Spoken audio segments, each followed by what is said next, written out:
और दोस्तों कैसे हो। इस चैप्टर की स्टार्टिंग में हम आर्यन को देखते हैं जो कि डिसाइड करती है कि उसे अपने दोस्त जो कि ग्यूंग होता है उससे बात कर लेनी चाहिए एंड वो उसके साथ डेट पे नहीं जाएगी एंड जो भी उनके बीच में जो भी रिलेशनशिप है उनको यहीं पर ख़त्म कर देना चाहिए। अब ये सोचकर वो उसी मीटिंग रूम में जा रही होती है। तभी वो वहाँ जाके देखती है कि मीहो जो उसका दोस्त था, मीहो उसके सर पर अटैक करके उसके अंदर मॉन्स्टर डाल रही होती है, जो कि आप स्क्रीन पर देख ही सकते हो। एंड आर्यन को बिल्कुल भी समझ नहीं आता कि आखिर ये क्या हो रहा है, ये क्या कर रही है वो। लेकिन वो काफ़ी इस चीज़ से डर जाती है क्योंकि उसके जो मीहो के मुंह से कुछ अजीब सा क्रीचर निकल रहा होता है जो कि उसके दोस्त के सर को खा रहा होता है। तभी वो अचानक से मीहो पर अपने बैग से अटैक करके उसको दूर फेंक देती है उससे एंड एक फायर एक्सटेंशन को उठाती है एंड उसको मीहो पर पूरा गैस उस पर छोड़ देती है, ठंडी गैस। एंड काफ़ी देर तक ऐसा करते रहती है। पर तभी वो मोस्टर अचानक से उस पर अटैक करने वाला होता है। तभी आर्यन एक बोतल को उसके आगे करती है जिसकी वजह से वो उसके मुंह पर लग जाता है, वहाँ पर ब्लीडिंग होने लगती है। तो मोस्टर वहीं पर रुक जाता है, घायल हो जाता है। इसके बाद वो उसी फायर एक्सटेंशन से बहुत ज़्यादा उसे मारती है जब तक कि वो पूरी तरह से बेहोश नहीं हो जाती मीहो। इसके बाद वैसे ही वहाँ पर बेहोश हो जाती है। इस चीज़ से आर्यन काफ़ी ज़्यादा घबरा जाती है कि आखिर क्या हुआ। इसके बाद वो वहाँ पर अपने दोस्तों से को देखने जाती कि आखिर उसको कहीं नुकसान तो नहीं पहुँचाता इतना ज़्यादा। बट ग्यूंग उससे मोम टेर रहा होता है, यानी कि वो मोशन में कन्वर्ट हो चुका था। आर्यन को बिल्कुल भी समझ में नहीं आता। उसे लगता है कि शायद वो होश में नहीं है, इसलिए वो उसको थप्पड़ मारती है एंड उसे बोलती है कि शायद उन्हें यहाँ से बाहर निकलना चाहिए और यहाँ से जाना चाहिए। इसके बाद वो उस ग्यूंग को लेकर बाहर आ जाती है एंड ये सोचने लगी रहती कि आखिर वो क्या था। वो मीहो थी एंड उसने वो मॉन्स्टर जैसी लग रही थी, उसने कुछ ना कुछ तो उसके साथ, उसके दोस्त के साथ कुछ किया है। एंड वो यही सोचने लगी थी आखिर ये कैसे हो सकता है। वो खुद को शांत करने की कोशिश करती है।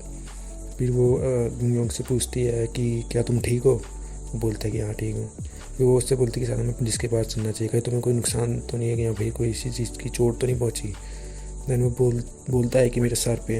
इसके बाद उसका सर चेक करने लगते हैं आयरन। तो वो देखती है कि कुछ टेंटिकल्स उसके सर के पीछे दिखाई दे रहे होते हैं।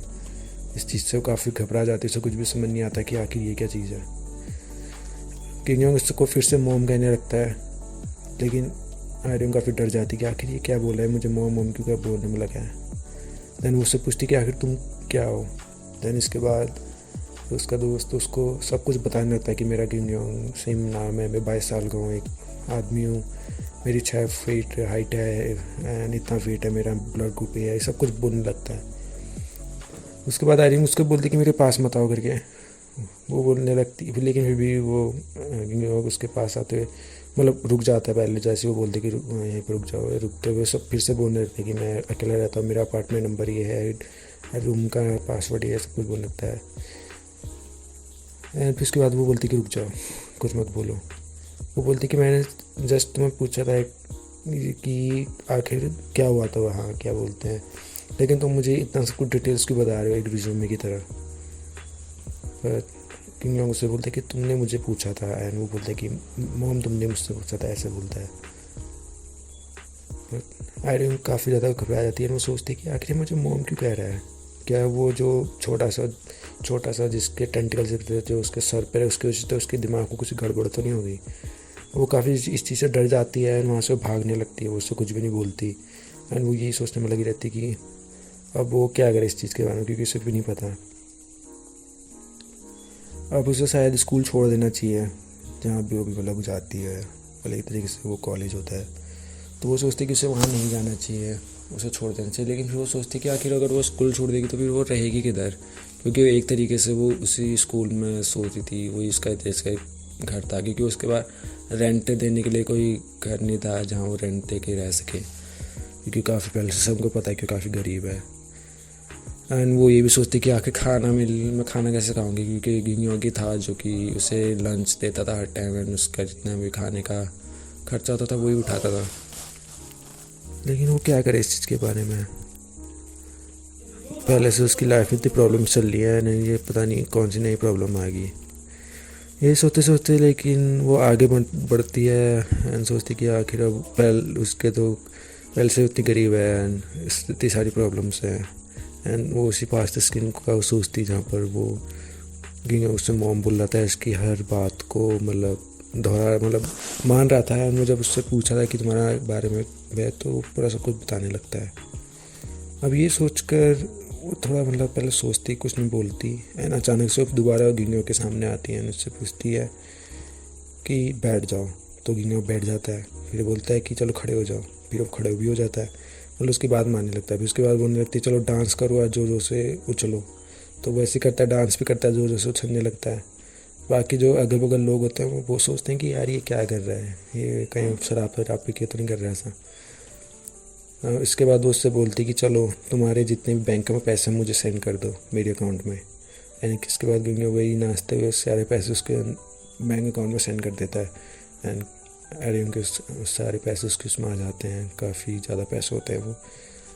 देन वो सोचती है कि शायद उसने गिंगो से कभी प्यार ही नहीं किया था, जो भी वो सिंपत्ति उसे दिखाता था एंड खाने पीने खर्चा उठाता था वो उस चीज़ से उसको इसी तरीके से अच्छा लगता था। असली तो भाई पैसे ही है जो उसको खुश कर सकते हैं।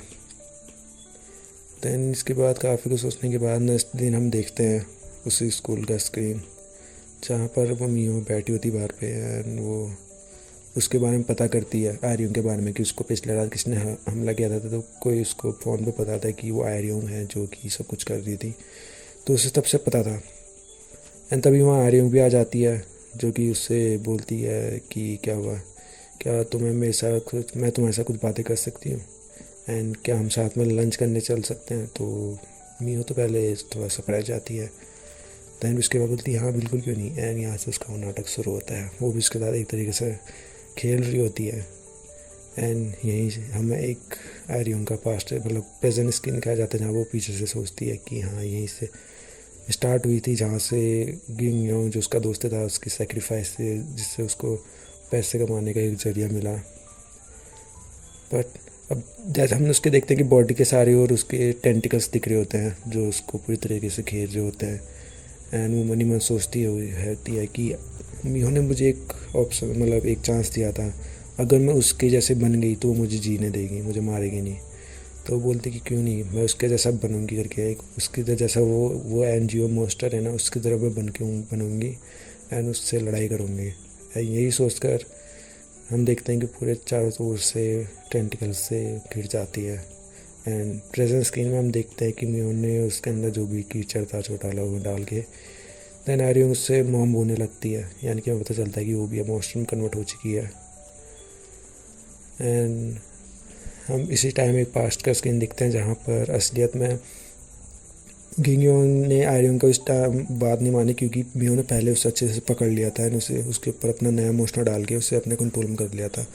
एंड वहीं से उसको पता चला है कि आर्योंग से मोस्टर को इसलिए चुराते ताकि वो ज़्यादा से ज़्यादा पैसे कमा सके।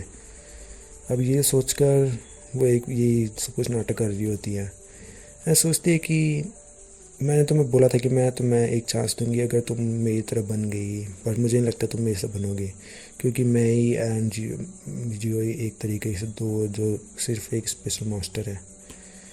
एंड इसी के साथ वो उसको ये बोलते हुए ख़त्म हो जाता है चैप्टर।